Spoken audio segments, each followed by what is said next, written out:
ladies and gentlemen. The story you are about to hear is true. The names have been changed to protect the innocent. Dragnet.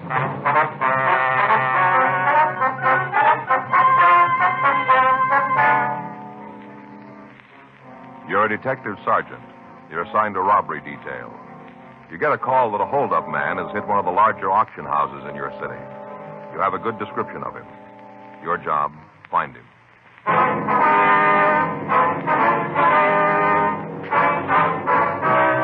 Dragnet, the documented drama of an actual crime. For the next 30 minutes, in cooperation with the Los Angeles Police Department, you will travel step by step on the side of the law through an actual case transcribed from official police files. From beginning to end, from crime to punishment, Dragnet is the story of your police force in action. It was Tuesday, February 1st. It was raining in Los Angeles. We were working the day watch out of robbery detail. My partner's Frank Smith. The boss is Chief of Detective Thad Brown. My name's Friday. I was on my way into the office, and it was 8:07 a.m. when I got to room 27A. Robbery squad room. Morning, Joe. Hi. The rain let up? No. It's still coming down. Doesn't look like it's going to stop either. Oh, sure got it out in the valley. Well. Anything in the book for us? No. Talked to Skipper. He's got a couple of things for us to check out. What do we got, do you know? A bank job last week. Stats office came up with a list of possibles. We're supposed to help check them out. All right. Here's the list. A couple on there we know, too.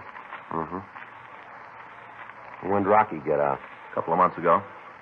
Can't stay out of trouble, can he? I called the adult authority. They say he's got a job working 9 to 6. Well, he'd still find a way to get out. Yeah. Well, let's get on it. Okay. You think I'll need my rubbers? What? My rubbers. You think I'll need them? I don't know. They're your feet. It's raining pretty hard. Well, I guess I better take them. Faye'll get sore if she finds out I'm not wearing them. I didn't hear you. I say Faye'll get sore if she finds out I'm not wearing them. Oh. I get home, she looks at the soles of my shoes.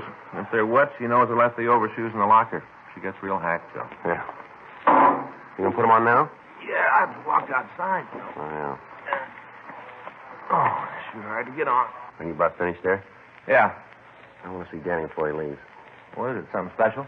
No, I heard that he had a set of golf clubs for sale. I thought maybe I'd look at them. Are you going to start playing golf? No. I thought maybe I'd take a look at them. You know, I've been thinking maybe I ought to do something like that. Some kind of hobby. Golf isn't too expensive, is it? Fishing, Joe. What? You ought to take up fishing. That's for you. It is. Sure, fishing. Out in the boat, fighting the unknown. With golf, you hit a ball and you know where it's going. No, not me. You know what I mean. With golf, you kind of know what's going to happen. But with fishing, there's always that mystery of what's going on at the other end of your line. You never know. Yeah. No, you don't, Joe.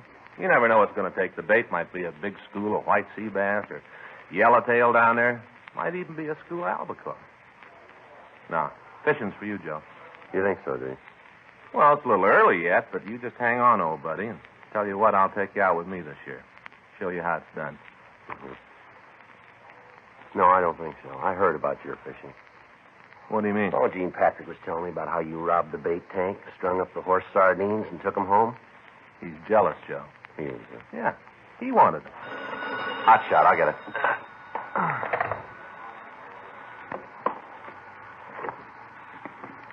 You better hurry up. We got one to roll on. Yeah? Auction house out on Wilshire Boulevard. Huh? They were just hit.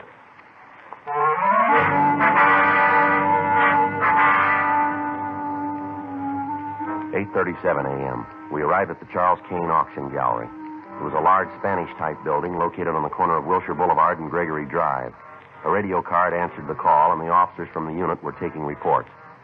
The policeman at the door told us that his partner was making a check of the neighborhood to see if he could come up with any information for us. An ambulance had arrived, and the man at the door told us that the attendant was in the store taking care of one of the victims. We went in and talked to him. Hey, watch it, huh? Seems like he stole my head in. Oh, sorry, Mr. Kane. You fellas officers? Yeah, that's right. Friday and Smith, Central Robbery. All right, if we talk to him? Sure, I'm almost finished here. Sure, you can talk to me. Go ahead, I'll tell you. All right, sir. This is my partner, Frank Smith. My name's Friday. Charles Kane. This is my place. I'm the one that was robbed. Yes, sir, we understand. This is Miss Morgan. Ines, these are policemen. How do you do? How are you? Morgan. Where'd the other cops? Sir? Other fellas, the ones in the police car, where'd they go? Well, they're outside, Mr. Kane. Oh, you fellas with the guns, huh? What's that, sir? The guns, the big ones. You know, the ones who's going to handle it? Well, I guess you could say that. Yeah, well, suppose you want me to tell you all about it, huh? Yes, sir, if you would, please. Yeah, been in the auctioning business a long time. This is the first time a thing like this has ever happened. First time. Uh-huh. Came in this morning early. Came in to check a consignment from Santa Barbara. Loading new stuff. Only it's old. Yes, sir. We bought it up. Supposed to be here this morning. I came in the office. Yeah, right in here. Fellow was standing back at the door. As soon as I came in, he clouded me on the head. Whacked me a good one. Hey, wait. Take it easy with that bandage, will you? Yes, sir, I'm sorry. You like that fella Ichabod? Who's that? Ichabod, you know, from Washington Irving. Ichabod Crane. Fella rode around carrying his head under his arm. Yes, sir, I feel like I could do that. Grand writer, Irving. Read almost all his stuff. Grand. Yes, sir. What time did you come in? Yeah, grand. Oh, it must have been about 7:45. Wonder if you can give us a description of the man. Sure. Don't you want me to tell you the rest of the story first? Well, if we can get a description of the man, Mr. Kane, we can get a broadcast out on him. Yeah. He robbed the safe, too, you know. Yes, sir, we understand. Cleaned it right out. How tall was the man, sir? Oh, about 6'2". Big fella. Well, might even been bigger. How about his weight? Big there, too. Maybe a couple 100 pounds. Did you see the man, Miss Morgan? Yes, he was here when I came in. Yeah, but I'm the one he hit. Well, he was back here with Mr. Kane when I came in. The man must have just hit him. Did you get a pretty good look at him? Yes, sir. Yeah, he hit me. He gave me a real whack right on the head. Yes, sir. This fellow's covered it all up with bandages, or you'd be able to see it. A real whack. Yes, sir, we understand. I think that'll take care of it, Mr. Kane. Well, huh? Yes, sir. I suggest you see your doctor, though. Yeah, why? We usually recommend it, sir. Oh, yeah. Well, thanks, young fella. Yes, sir. How about the man's coloring, Mr. Kane? That ambulance fellow been real nice. Yes, sir. Can you tell us about the man who held you up? Light complected. Did he wear glasses? No, didn't have glasses. Well, he had them on when I saw him. Yeah? Well, he didn't when he whacked me. What kind of glasses were they, ma'am? Well, they're the ones with the plastic rims, sort of a light color. Must have taken them off when he hit me. What was he wearing? Gray suit. Business suit. Gray. Was he clean shaven, do you remember? Well, yes, he had a dark beard, though. Real heavy, but he was clean shaven. I'll get this out, Joe. Right. Did he have any accent when he talked, Mr. Kane? No, just hauled off and hit me as soon as I came in the door. Didn't say a word. Just whacked me on the head. Did he speak to you, Miss Morgan? Well, yes, he did. He told me to keep quiet and nothing would happen. Did you notice anything in his speech? No, he talked just like anybody else. Okay, you called him, Frank? Yeah. Miss Morgan, Yes, sir. what time did you get in this morning? Oh, it must have been about 8, maybe a couple of minutes after. Did you see the hold-up man when you came in? No, not right away. He wasn't out in the gallery. Uh-huh. I came into the office here. This is where I work most of the time. That's when I saw him. He was standing right over there.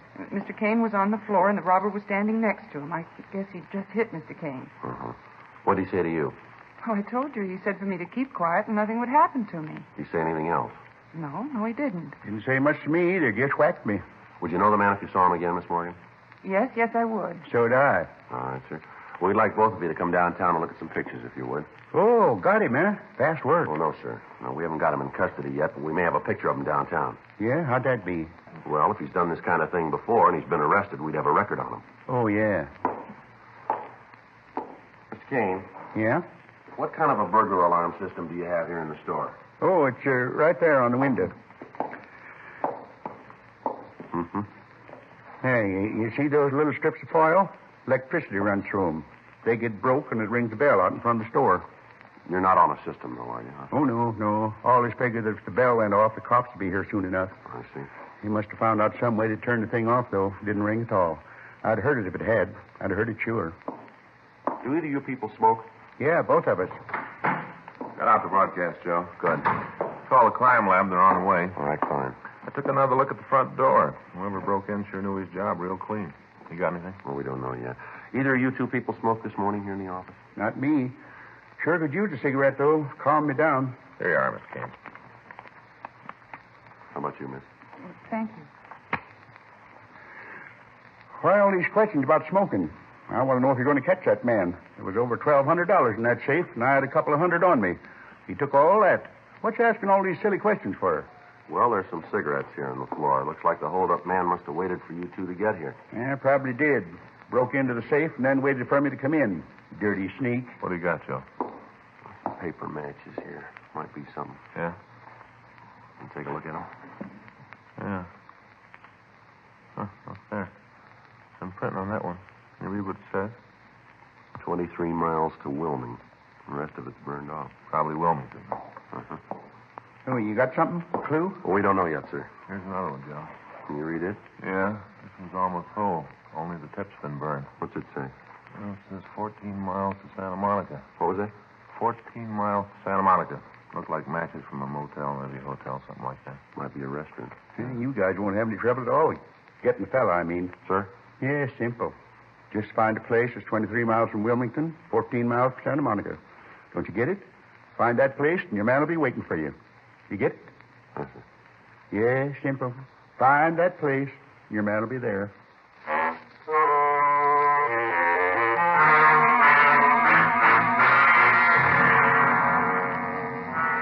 9:20 a.m. The crime lab arrived and went over the place. The burned matches and the cigarette butts were retained for evidence. Pictures were taken of their position relative to the safe. We continued to question the two victims. From their stories, we were able to piece together what had happened. They were both asked to go with us to the robbery division to check through the mug books for an identification of the holdup man. From their descriptions of the man, we were able to come up with an accurate idea of what he looked like. We contacted the artist up in the crime analysis division and asked him to start a composite drawing of the thief. The crime lab called and gave us additional information on the matches. From the distances printed on them, we were able to get an idea where the original matchbook might have come from. The intersection of the lines was in the Hollywood area. 3:15 p.m., we drove over to talk to the manager of the company who had made the matches, a Mr. Tom Holger. Come on in. Thanks, sir. Thank you very much. Sit down. That's sir, fine. Now, what can I do for you? We're police officers, Mr. Holger. My name's Friday. This is my partner, Frank Smith. How do you do? Well, what can I do for you? I hope it's nothing I've done wrong. No, sir, nothing like that. We'd like some help if you can give it to us. Sure, always glad to cooperate with the police. I never know when I'm going to need them. All right, sir. We have some matches here, Mr. Holger. We understand they were made by your firm. Oh, matches, huh? Yes, sir. We'd like to know who they were made for, if you could tell us. Mm-hmm. Yeah, we made them. Sort of an exclusive design. Can you tell us who you made them for? Oh, I'll check the book. Probably have them in there. Now, let me see. I think that's model 4XY892. Yes. Yes, here's the book. It's probably in here. Huh. A lot of matches. Oh, yes, we make quite a few. They all differ? Most of them. Some are the same. You know, a customer sees a sample he likes and orders the same thing for his business. We make a few changes so that it fits the line he's in, you know. Uh-huh. Neither one of you fellows is collectors, are you? Beg pardon? Collectors. Either one of you guys save matchbooks? Oh, no, sir. Neither one of you? No, sir. Oh, it's a good hobby. I've got quite a collection. Just maybe maybe 7,000. That many? Oh, yes. Some of the collectors have more. I've only been saving for about 5 years. Well, working in a place like this makes collecting easier, huh? Oh, no, you can't do that. Huh? Well, I can't take them out of these samples. They can't. Oh, no, that wouldn't do at all. You have to find them. Wouldn't be fair to take advantage of my position to get the books. Oh, no, not fair at all. Wouldn't. Oh, no, I take trips. Drive all over to get ones. Last summer, I went back to the Smithsonian Institute. Now, they've really got a collection. Oh, it's just beautiful. Is that right? Oh, my, yes, beautiful. Had a wonderful trip. Got a lot of new books. My wife did very good, too.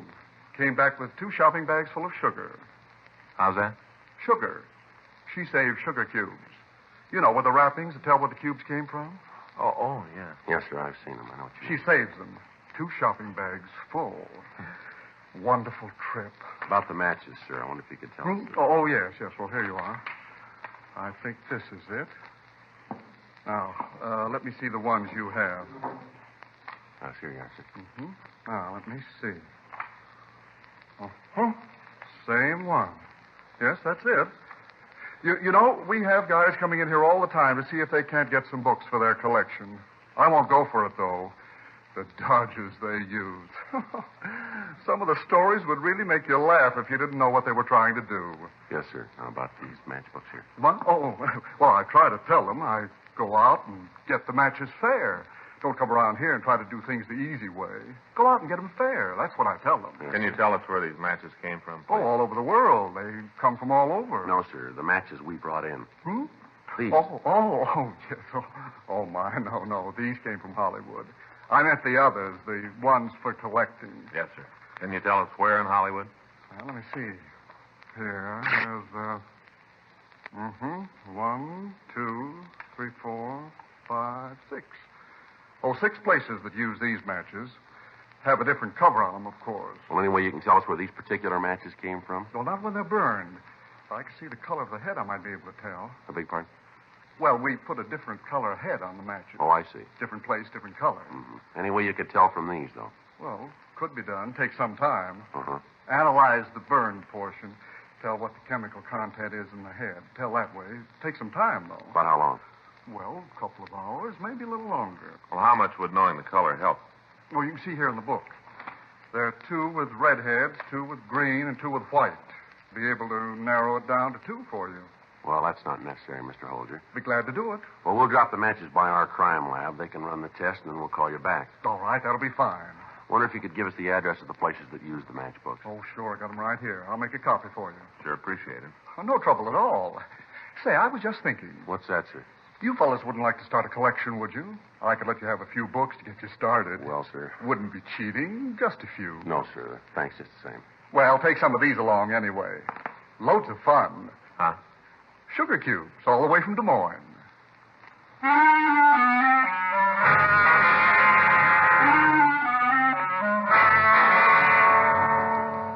We got the list of places using the type of book matches found at the scene of the robbery. We told Tom Holger that we'd be back if we needed any more help, and then we left.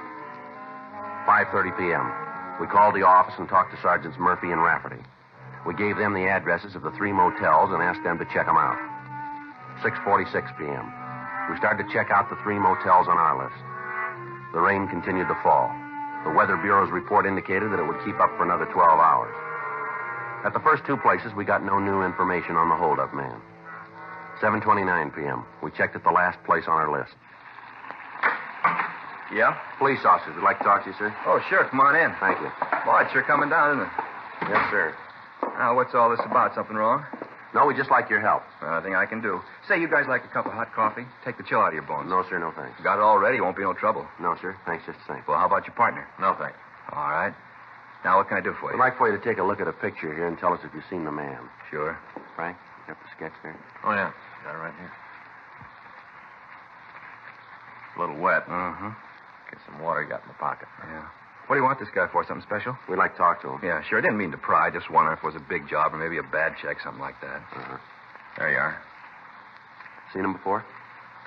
This his description down here at the bottom? That's right. Robbery, huh? Yes, sir. Big deal. You seen him?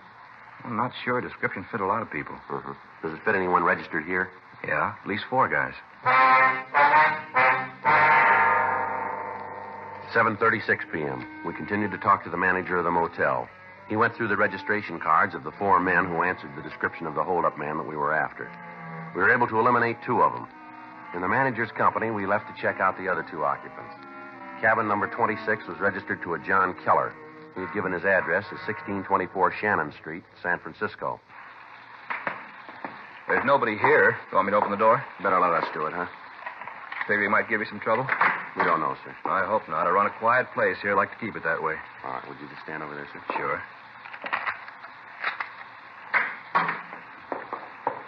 Not here.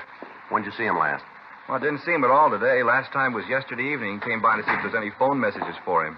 You say who was going to call him? No. Kind of impressed me like he was just asking to kill time. Uh-huh. Better check the closet, huh? Yeah, I didn't check it good at first. I will now. How long has this Keller been here? A couple of days, that's all. Just a couple of days. I didn't know he'd cause any trouble. I wouldn't let him in if I'd have known that. Sorry, sir. Joe? Yeah. See, man? Sure. You got something? Yeah, pile of dirty laundry here. Take a look. Yeah. Burglar tools.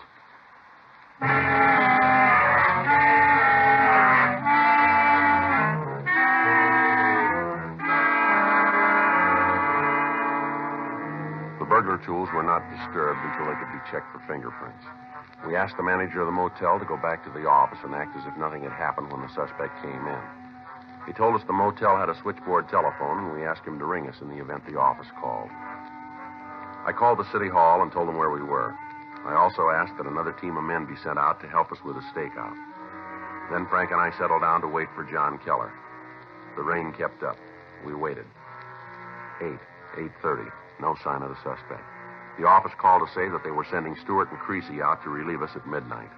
9:30. 10:15 p.m. Well, I sure wish we could smoke. Yeah. Wonder what he's doing out on a night like this.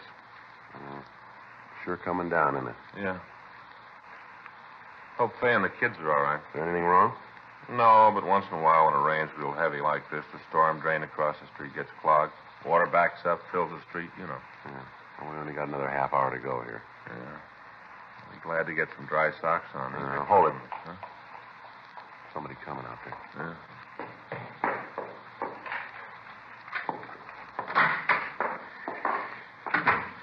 All right, Keller, stand still. Who are you? What do you do in my place? Police officers, you're under arrest.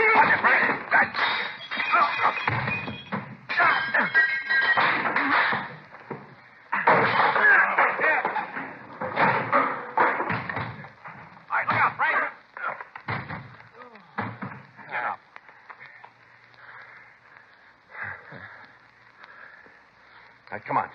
Get up. Come on. Get on your feet. What do you want me for? I haven't done anything. Those your tools in the closet? You guys been snooping around. Better shake them, Frank. Yeah. I got a gun. You'll find it anyway. I got a gun. All right, give it to him. 38, Joe. I got it. Let's get out of here, huh? You got nothing on me. We call a lawyer. You'll be turning me loose in a couple hours. Hold still, Keller. Yeah. What do you got here? Pretty wise. You guys don't miss a trick. No. 32 strapped to his leg, Joe. What are you doing with that, Keller? I'm saying nothing until I see a lawyer. Where's your wallet? In my coat. Is that where you keep your money? You know a better place? All right, take it out. Lousy cops think they own you. You ever done any big time? I know what you're talking about. All right, come on, Keller. You know what's going on. You ever done any big time? Yeah. Where? Back east. For what? Armed robbery. You on parole now? None of your business. Now, look, we're going to find out anyway. Save yourself some time and us some trouble. Answer the question. So I'm on parole. What's that prove? Your parole officer know you're out here? Yeah. Didn't he tell you it's against the law for an ex-con to have a gun? He told me. And how come you got two of them? I drove out here. You need protection on a trip like that. How much money you got in your wallet there? I don't know. About how much? I haven't got the slightest idea. I always know how much I got. Maybe it makes a difference to you. Count it. What for? Count it. 50, 100, 150. Put it out on the table. We can both count it. Now let's try it again. 4, 7. Comes out $3,053. You want me to count the change in my pocket, too? Where'd you get the money? I worked for it. Where? None of your business. All right, Keller, let's go downtown. Frank, you want to get the tools? Yeah. Pick up the money, Keller. Put it back in your wallet. Look, suppose I just leave it there and walk out of here. Wouldn't that make it all right? You know better than that. Now put it back in your wallet. It doesn't make any difference anyway. You guys got nothing on me, nothing you can hold me on. Yeah. Come on, Keller. Get your hands behind you. I'll get the tools, Joe. Right. Hey, how about my coat? Your what? My coat. All right, here. Now let's go. Guys are sure going to feel pretty silly. Is that right? Sure, you got nothing on me. My lawyer will have me out in no time. He's a good lawyer. Yeah, well, he's going to have to be. Huh? To get you out of this one.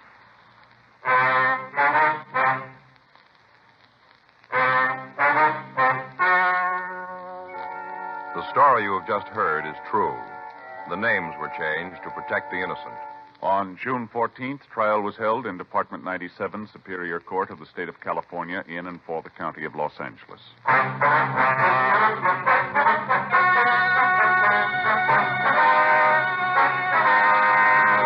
John Rudolph Keller was tried and convicted of robbery in the first degree, 1 count, and burglary in the first degree, 6 counts, and received punishment as prescribed by law. Robbery in the first degree is punishable by imprisonment in the state penitentiary for a period of not less than 5 years. Burglary in the first degree is punishable by imprisonment for a period of not less than 5 years in the state penitentiary. A presentation of the United States Armed Forces Radio Service.